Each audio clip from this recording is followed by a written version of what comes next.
All right. Try that again.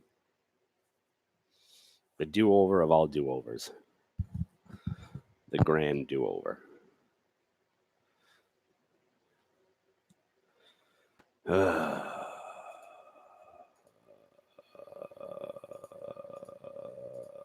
I like when audio works.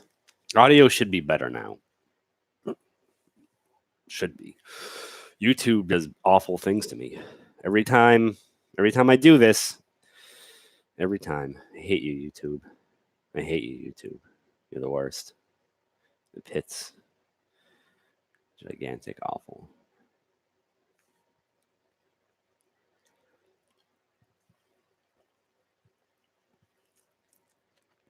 I wish this was something stronger. Canada Dry sparkling seltzer water. Bleh. Bleh. Bleh. All right. Who has questions? There are like a billion people here. Someone has to have a question about SQL Server. Someone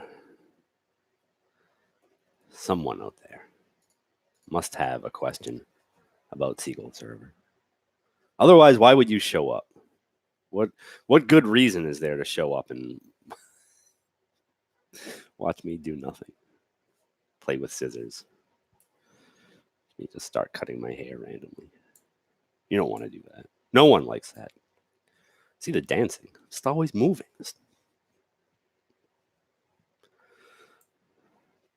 Do what I want. Why don't you dance, Kenneth? I don't see anyone saying, hey, Kenneth, good job dancing. Kenneth, dance for me. No. Did I see the discussion yesterday about actual versus estimated plans? Yes, I did. And it is the same thing that I've been saying since the dawn of time.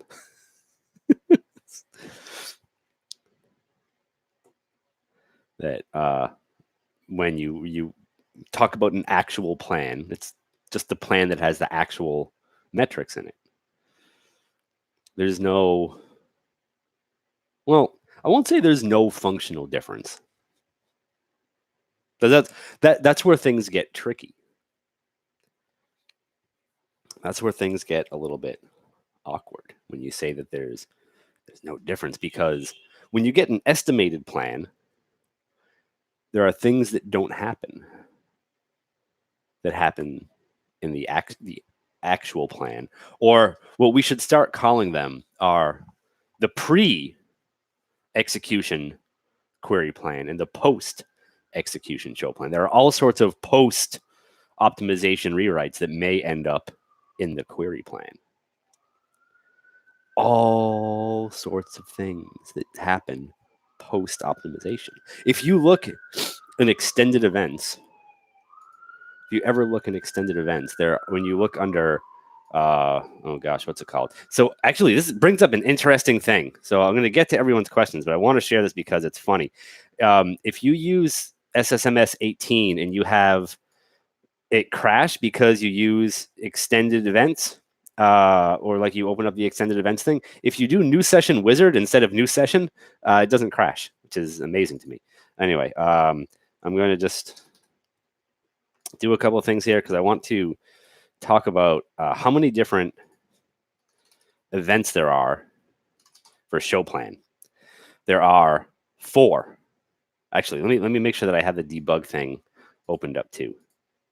Okay, there's 4 altogether. There's post-compilation show plan. There's post-execution show plan. There's pre-execution show plan, and query store generate show plan failure. Let's leave the query store one out of this. There are 3 show plan events and extended events that you can use to capture execution plans. The pre-execution show plan is, exactly what it sounds like. The query hasn't been executed yet, but it has a query plan. The post-compilation show plan is after SQL Server says, okay, I got a query here. I'm gonna plan, and then you have the post execution plan, which may contain rewrites that weren't stuff like bitmaps and other things that weren't available or that weren't explored yet when you had the pre-execution show plan or just the post-compilation show plan. The post-execution show plan is also going to have the actual stuff in it. So there's all sorts of, I mean, while there is functionally one plan, you might see different things in the post-execution show plan than just the actual metrics. You know, like query plans now get all sorts of extra stuff in them, right? They get wait stats, they get operator times, they get all sorts of cool stuff, and you can only see that in the actual plan. Let's call it the post execution plan. So you can only see it in the post execution plan, but there are also optimizer rewrites that might show up in the post execution show plan that would not be in the pre execution plan. There are decisions that SQL Server makes that might show up in there that wouldn't be in the pre-execution plan. So I think for the sake of all of sanity, the way that we should really refer to query plans are the pre-execution show plan, right? Which is like estimated pen, like Control L or whatever button you hit up in Management Studio, and then the post-execution plan, which contains actual metrics about things. So there is one query plan, but there are two versions of the plan. There's the pre-execution show plan and the post-execution show plan. And I'm right about that.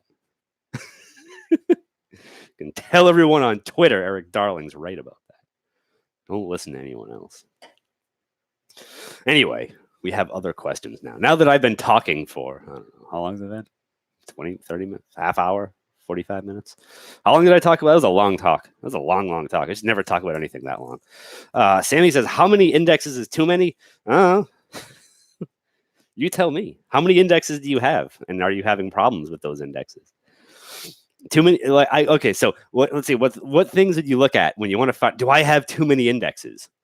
What happened in my life that I have so many indexes? What went on that caused so many indexes to show up? And what am I seeing now? Great questions. So if you have too many indexes, you will see more locking because you have more objects to lock. You will see more blocking because more things are getting locked, unless you have magical settings turned on or you use no lock everywhere. But then writers will still block each other. So you might see more of that.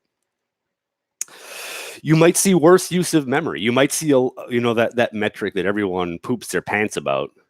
You might see PLE get really low because all of a sudden you need to read a whole bunch more stuff into memory when you modify it. You might see more indexes and you end up, come on into memory. We got to change you. You got pages. You got to write on those pages. Let's get into memory. You might see PLE drop. Oh, boy. You might see increased page IO latch SH if you're needing to go out to disk to get more indexes. So it's like asking someone, well, how many calories is eating at maintenance for you? That's going to depend on a heck of a lot of stuff, right? Like when you talk about eating at maintenance, right? You talk about like calories in versus calories out. Clearly, I specialize in calories in. But if you talk about eating at maintenance, like how many indexes that can I have? How many calories can I have? Well, it depends. How sedentary are you? How much time do you spend sitting on your butt? How much time do you spend up being active? How much time do you spend doing stuff at the gym, going for walks, swimming, riding a bike, thinking real hard, cleaning? Oh man, it was funny when I first met my wife. She was like, if you clean the house, you burn like 200 calories. I'm like, yeah, okay. Your cardio is made. I will just make messes for the rest of your life. You will be skinny. But yeah, it's like what is like. So how do you eat at maintenance? Well, you have to figure out how active you are or how inactive you are. If you have a table with a very, very low write profile, right? A table just doesn't take that many writes for some reason. Like, you load data in like once a night or something, and then you read data out. It's going to matter, right? Like write patterns matter for how many indexes you can have. That and like settings like RCSI, which we have a question about, which I promise you I will get to. If you're using no logins, you can have way more indexes because you don't have to worry about locking. But there are other factors involved. How much memory do you have? There's lots of stuff, right? There's lots of stuff to think about. There's no such thing as like how many indexes is too many for everyone or anyone, or like how many calories can I eat? Because you have to adjust that based on what you do, right? It's not just make a blanket statement about that. I hate everyone who makes blanket statements. You can quote me on that. I hate everyone who makes blanket statements. Beat that. But yeah, so it really depends on your starting from the outside and working in. If you have an availability group, or if you have mirroring because you're still cool, or if you have log shipping, then that'll may affect how many indexes you have, because you have to start sending those indexes to other places. If you have a crappy SAN, and I don't just mean disks, I mean the whole storage area network, you might be able to have fewer indexes because you might be spending a lot of time going out to disk and to read those indexes in. You might cause a lot of contention on those shared resources that exist between your server and the disks in the storage area network. If you have a lot of memory, that might not matter. If you have way more memory than data, which I'm sure is all of you, you all have a terabyte of memory and like 100 gigs of data, it's that's going to change things, right? You can have more indexes because you don't have to worry about that stuff. If you have a high write workload, you can have fewer indexes. I don't know. There's a lot of stuff. How many indexes is too many? Depends on you and your hardware and your choice of HADR technology. Lots of things go into that equation. Yeah. Figure it out, though. Look at your weight stats. Look at your locking. Look at your blocking. Look at your workload. Look at, your server's error log. See if you have see if the server is, going crazy with like 15-second IO warnings or flush cache or like saturation messages. That's what I would do. Anyway. Kenneth says, I found a property that tells you if the plan came from the cache or not. Yeah, that's a little wonky, though. I wouldn't always rely on that. I've seen cases where like I'm using a recompile hint and it's telling me that a plan came from the cache. So I would be careful with that one. Kapil says, I've been in this heated debate with developers to enable RCSI in this database where there are about 1,000 of blocking and deadlock throughout the day. We are on default, and I am proposing to enable RCSI and test it out. From TempDB, I am good. What are things that should be taken care of? And what are the caveats while enabling RCSI? Well, excuse me, the revenge of the seltzer. So here's the thing. I generally love RCSI. I think it's wonderful. But, and there are a few buts with it. Well, not big butts, medium-sized butts, like 90s butts, not 80s butts. So the thing with RCSI, of course, is, you say you're good from TempDB, so I'm going to assume that you have multiple TempDB files. If you're on a version prior to 2016, you probably have trace flags 1117 and 1118 enabled. If you're on a newer version, 2016 and up, those are the default behavior, so you don't have to worry about it anymore.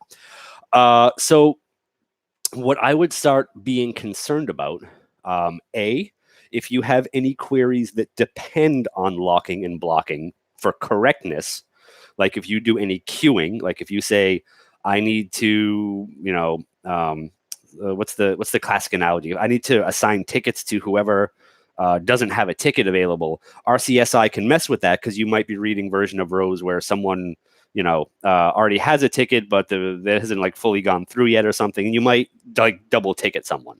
So RCSI can affect query correctness where you depend on blocking.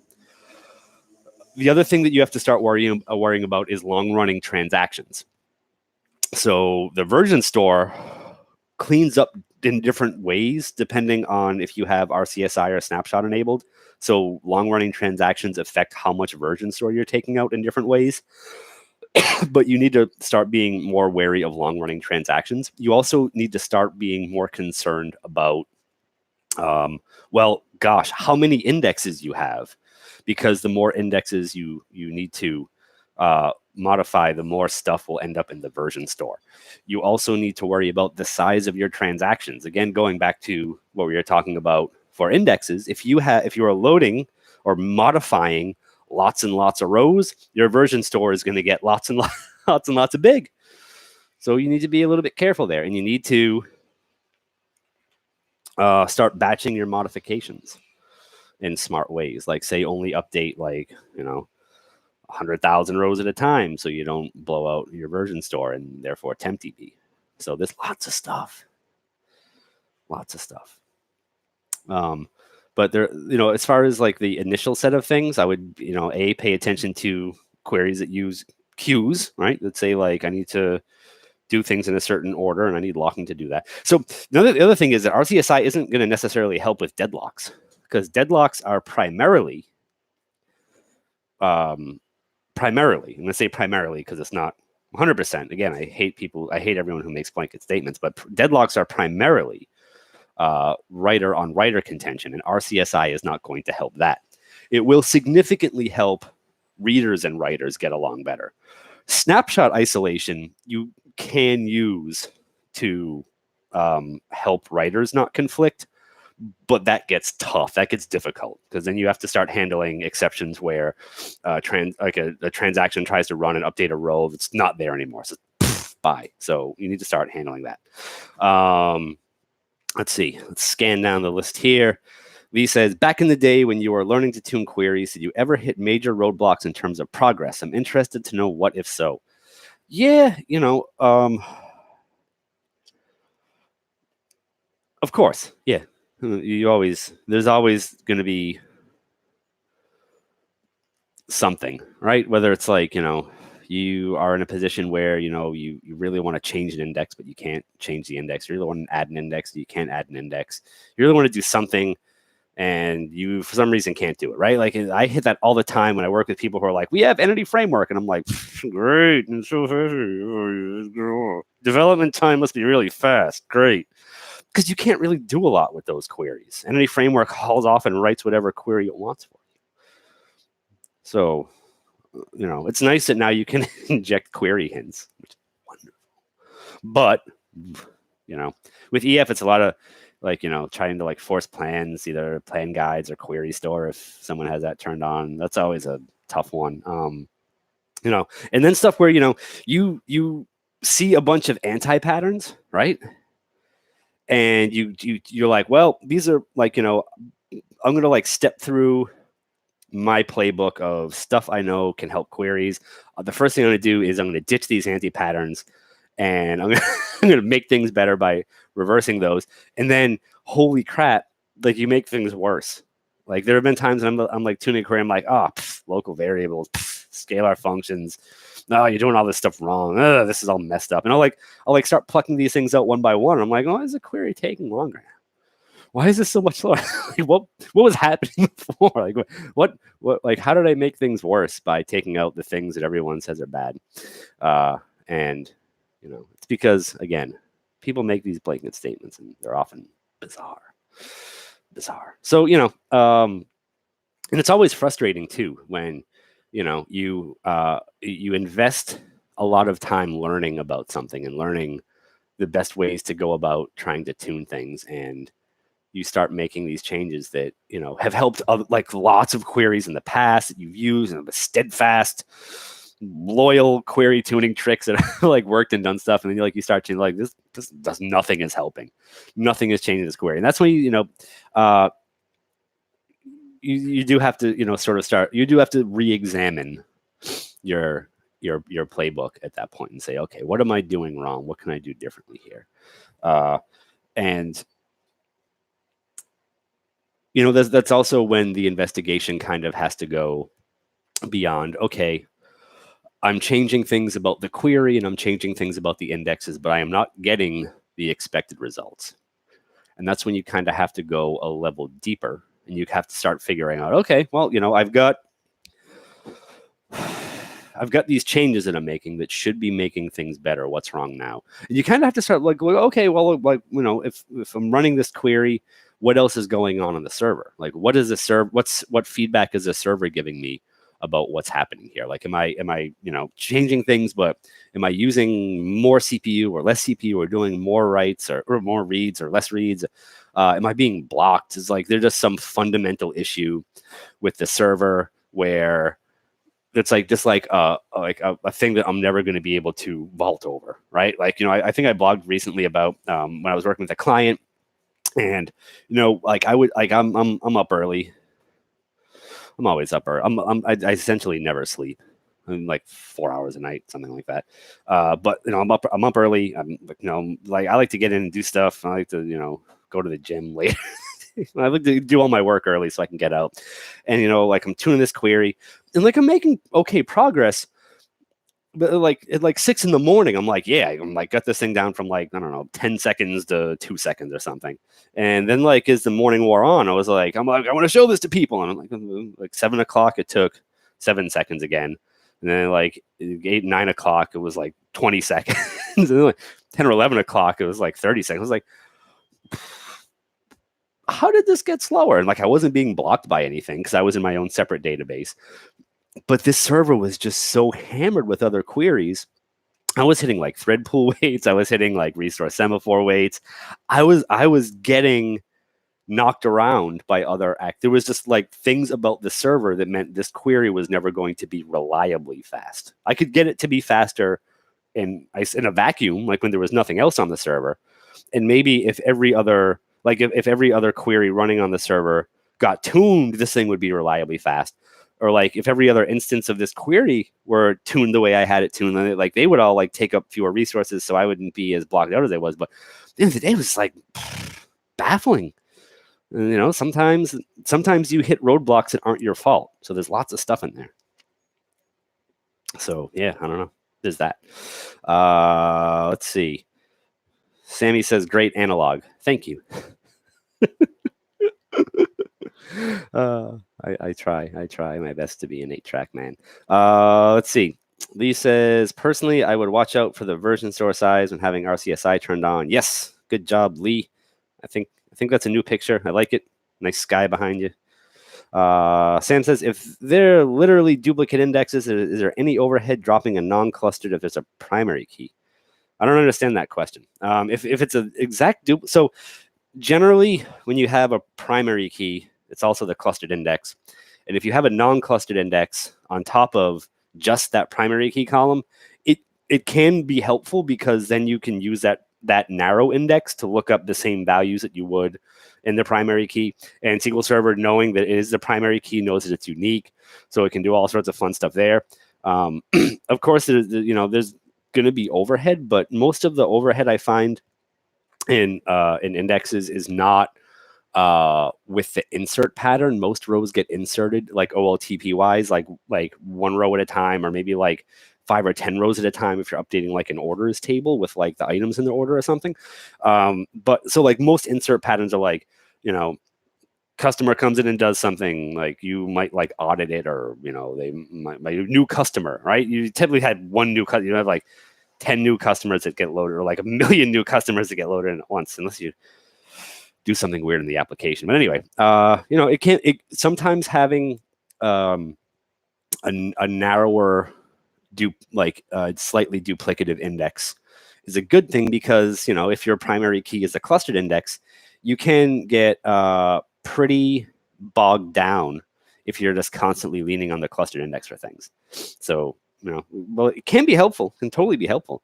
I think the classic example is looking at say only have like a clustered index on a table, and say select count from table, right? And look at how many, set statistics, time, and IO on. Look at how many reads you do. Look at how much CPU you use. Then create a non-clustered index on the clustered index key column or columns or whatever, and then do the same count. SQL Server can use the smaller index, right? So the smaller indexes are even if they're duplicative of the bigger indexes, I'm more concerned with a bunch of non-clustered indexes that are duplicative of each other than I am a non-clustered index that's slightly duplicative of the clustered index, just because I don't like leaning on clustered indexes for stuff. They're big, right? They're like the table. If you have big strings in there, or XML or JSON or var, big strings, you have to read all that stuff, potentially. SQL Server is pretty good about not reading lob data when it doesn't have to. But if you have regular string data in there that's not max or 4,000, 8,000, not on overflow pages, then yeah, it's like I'm totally cool with having narrower versions of indexes for SQL Server to use and have like a smaller memory footprint, hopefully, and be able to read faster and all that other good stuff, right? Like density is important too. How many rows you can fit on pages is also pretty important. So I like to have my indexes be as dense as possible. So I can read it. I can read them quickly. Let's see. Bill says exactly. I have those with separate TempDB drives on SSDs. Kerberos. What about? I don't do that stuff. Don't ask me about Kerberos. Let's see. Kabil says I have max 4 to 5. I'm going to assume indexes per table. This DB is 10 terabytes with partitioning enabled. Oh, okay. All right. 10 terabytes is like pretty big. I hope you're not storing a bunch of like PDFs and stuff in there. That's always a favorite of mine. We have a 40 terabyte database. It's huge. You can't do anything with it. And I'm like, well, what's in there? And they're like, PDFs, images. I'm like, well, there you go. Good news. I have excellent consulting advice for you. I have unbeatable consulting advice about that. Don't do it. Done. Unbeatable. Don't do that. Don't do it. Don't. Stop. Like, but we need to edit PDFs in SQL. I'm like, no, you goddamn don't. People want to do funny things, and when you're first learning about SQL, you're like, oh, that's a neat trick. And I remember, it seemed like when I was first learning stuff, whenever I asked the internet a question about SQL Server, I would end up on SQL Server Central, and you would find people write these articles like generating barcodes and like QR codes and whatever random numbers, editing PDFs and HTML. And you're like, wow, you spent a lot of time doing that. And then I just the more you learn about SQL, the more you realize like you spent a lot of time on that bad idea. Like, wow, you really invested a lot of time in that bad idea. That's it's kind of sad. Someone write articles. It's like, no, please don't do that though. It's nice that you figured out how, but please don't. Like, what's that? It's that Jurassic Park thing. Spent so much time asking if you could, you didn't bother asking if you should. Like, don't. Come on. Let's see.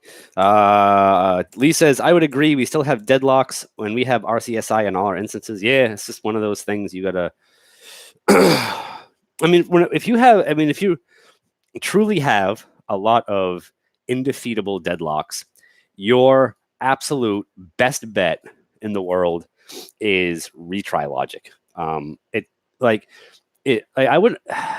won't say it's hacky to do it in stored procedures.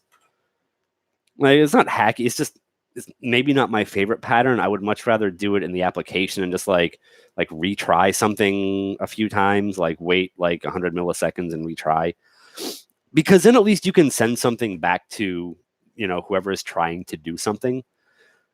Like, you can say you can either say like update a screen that's like has like a progress bar on it, or say retrying transaction or something like that, so that they have some feedback. It's not just like wait, like let's see, deadlock monitors every 5 seconds. So let's say it wakes up and it takes a couple seconds to do something. So let's say waiting 7 seconds and then just getting a red blob thrown at you. You're like, wait a minute, what happened? And then having to do something again. So I like app retry logic a lot. Deadlocks have a very specific error number, so it's pretty easy to capture. You can do it in stored procedures too, and I'm fine with it there. It's totally okay with me there. I just like making developers do stuff. I like making developers do work more than I like making SQL Server do work. Like, go program something. What do we pay you for? Let's see. Bill says just customer data. And yeah, weird design for some of the tables, especially those data types. It's just 24/7 and data keeps coming. Yeah, I hear that. Let's see. What do I have anything charming to say about that? I think, so if you can't sell them on RCSI, if they're like, we don't want every single transaction using this, then there's always snapshot isolation.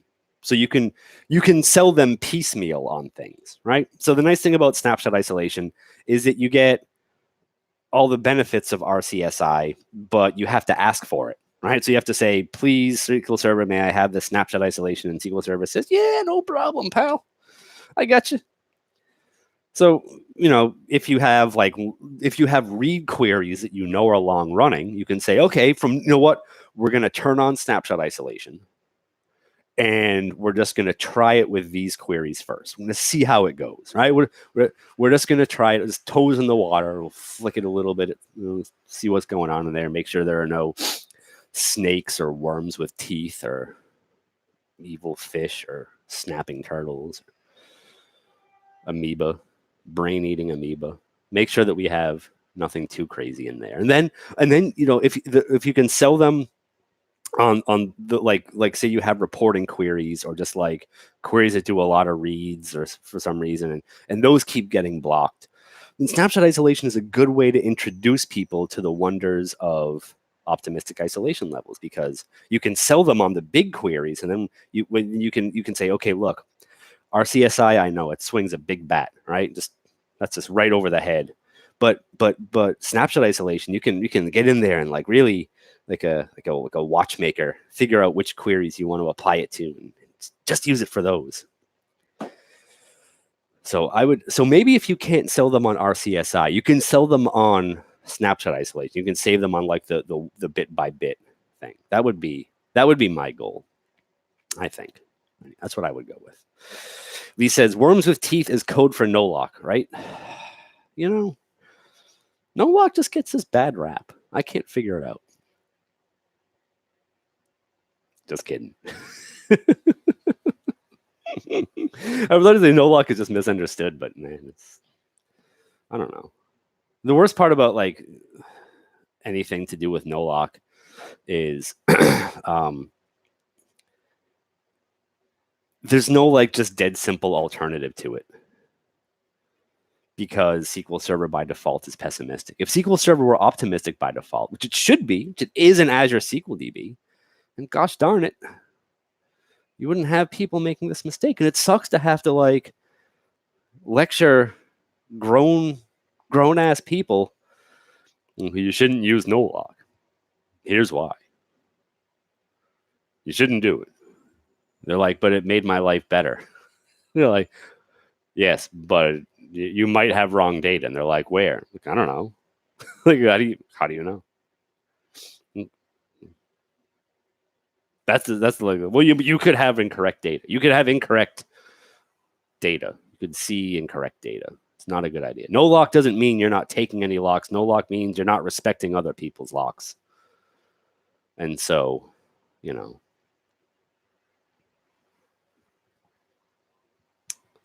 it's misnamed is the first problem. It's misnamed. It should be with no care. Like, I don't care what I get. Give me something. I don't care. With no care would be a much better name for no lock. Anyway, been going for over a half hour now. I'm going to hop on. Well, I have about 20 minutes to eat before I have another call. So I was on a call all morning and a call right before this, and I'm going to be on another call with these same headphones on. My ears are going to start smelling like headphones. It's going to be disgusting. Anyway, I'll see you next week with my headphone ears. Anyway, thanks for coming. I hope you had fun and learned stuff, and I will see you next time. Goodbye. Adios. Yeah.